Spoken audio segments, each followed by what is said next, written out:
Ken Trahan with Lenny Vangilder. It's our First NBC Bank Weekend Review, brought to you by First NBC Bank with 32 locations throughout the greater New Orleans area and beyond. That's First NBC Bank, proud sponsor of SportsNoah.com. And we'll start there because our First NBC Bank Prep Showcase continues this week. In fact, over the next week and a half or so, Lenny, we've got 3 games for people to chew on that they will certainly enjoy. Yeah, all in the Catholic League, and it will probably see the league championship decided over the next 10 days. Starting on Wednesday night, a huge one at Kirsch Rooney. You can watch it live on SportsNoah.com. Watch the re-air Thursday night on WHNO TV 20, the second matchup of the year between Brother Martin and Jesuit. Jesuit won the first meeting. This will be Brother Martin's home game. Let's see how that shakes out. This one could go a long way in deciding who wins that league. All 3 of the games will be live at SportsNoah.com and shown tape delayed a day later on WHNO TV 20. Look forward to that. Speaking of college baseball, it was kind of a mixed bag weekend. LSU winning 2 out of 3 over Arkansas. Good result, not a great result, especially when you win the first 2. Delgado righted their ship, swept Meridian at home, and they had their back to Kirsch Rooney affair this past weekend with many former players coming back. Tulane swept by Rice. They competed well but didn't win a game. And UNO swept by Lamar coming off of their big win over Louisiana Lafayette. Yeah, a mixed bag is probably the best way to put it. And you're right. With LSU, start there. You know, when you win the first 2, then you're looking to close it out with the sweep. And Arkansas jumped on top early, grand slam top of the first inning, and never looked back. Huge series for Delgado, as you mentioned. You know, they have been on the road 3 weeks in a row. Now they're finishing the season with 3 weeks in a row at home. Meridian, they'll go out of their conference play to play LSU Eunice over Easter weekend, and then the big series coming up in 2 weeks against Baton Rouge Community College, which could decide who will be the number 1 seed and the host of their conference tournament coming up in May. Yeah, they lost a series at Baton Rouge earlier this year, so that's extremely important for them to be able to accomplish a winning series at the very least.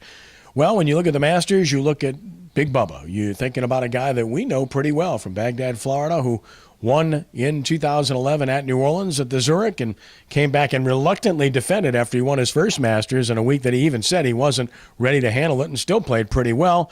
Chances are he won't come back this time after this win, but it puts him in elite company, Lenny, not only a multiple Masters winner, but to win it 2 times in 3 years. And I'm telling you right now, watching him play that course is all about length off the tee and accuracy. And his length off the tee and accuracy was unparalleled this past week. That's why he won the tournament. And if he stays healthy, this is a guy, Lenny, that could win this tournament not only again, but multiple times in the future. Absolutely. And, left-handers. Look in the last 12 years. Speaking from a left-hander here. Here you go. 6 left-handers and 6 right-handers in the last 12 years have won the Masters. And, a lot of those left-handers, slice the ball. Bubba is extraordinary.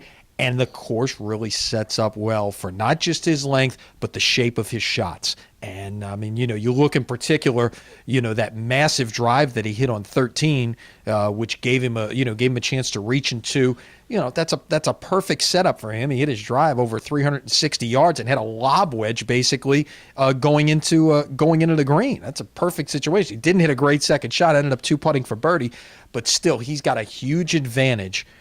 Especially on those par 5s with his length and the ability to shape his shots. Yeah, it's pretty funny. On Denny Schaefer's show on Rush Radio 99.5 this morning, we were talking about the fact that Bubba, is he a man's man? He uses a pink driver, and he cries when he wins. You bet he's a man's man. Well, and the other thing, too, is he is not the normal type of guy that you would see at Augusta National. He's taking a victory lap with his 2-year-old son in his arms around the 18th green. I got to imagine there were some people wearing green jackets around there that might have been cringing at that thought a little bit. But you know what? He is the everyman. He's a popular winner, and that's great for golf. Yeah, he and his wife, good people, good Christian people too, and they adopted their son. I kind of laughed because I was reading in the blogs this past weekend when somebody was blogging that, boy, how big is that kid going to be? He was adopted, so his mom's 6'4", his dad's 6'4", but I don't know. I can't tell you about the gene pool there, but it's pretty interesting the way some people get involved in things and maybe miss the real story. Speaking of real stories, obviously there's real stories going on where the Pelicans are concerned. They've still got 2 games left, and the story really surrounds who are they going to be in the future, who's going to run the ship, and what are they going to look like in the offseason. Lenny, obviously they have some pieces in place with Drew Holiday coming back, Jason Smith coming back that they know about. With regard to Ryan Anderson, we don't know. With regard to Eric Gordon, I just don't know that they're going to find any taker with the massive cost of his max salary. Exactly. That's the one thing. With 2 years left on that deal and a max deal, you'd probably like to be able to free yourself of him. Of course, we heard the reports during the year that they were shopping him, that they were shopping Tyreek Evans. By the way, every one of those guys you just mentioned aren't playing right now. They played Saturday night without their top 7 scores. They did not have a single player on the floor. Oh, wait, let me take that back. James Sutherland, the guy they signed on Thursday and played the fourth quarter on Friday, scored 10 points. He was the only player on the floor Saturday night who went into the game with a double-figure scoring average. Beautiful. And still, they led the game to the final minute at Houston, a team that's going to probably end up being the 4 seed with a home court in the first round of the Western Conference playoffs. So, give Monty Williams credit. He's still got these guys playing hard, not a lot to play for at this point.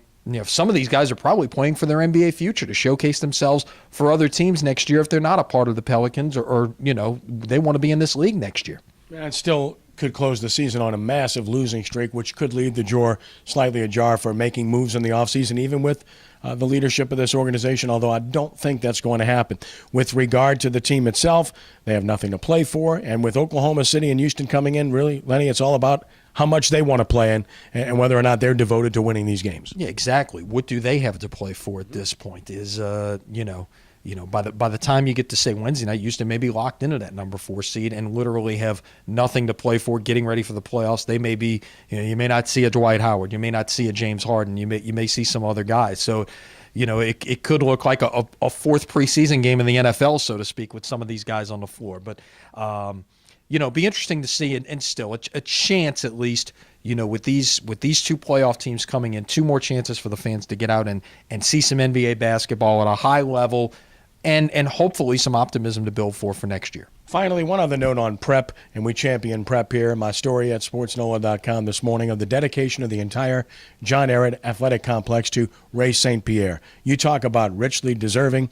Here's a man that went to West Jefferson High School, coached at West Jefferson, coached at Ehret, became the head coach at Ehret, was part of 2 state championships there, and then went on to be a teacher and administrator at Helen Cox, among other places, and on the school board since 1998 in Jefferson Parish. He is solely responsible for the field turf at both stadiums in Jefferson Parish, for the field houses at both places, for the field house at Helen Cox, for the entire athletic complex, including the track and field complex, the softball field, and the baseball field at John Ehret.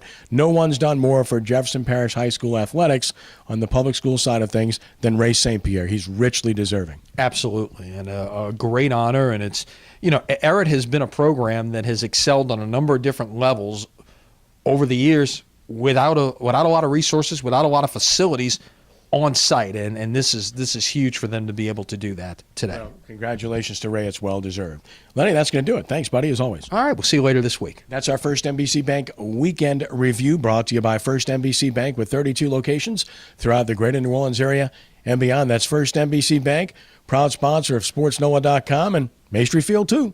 Don't forget that. For Lenny, I'm Kenny. Have a great week, and God bless you.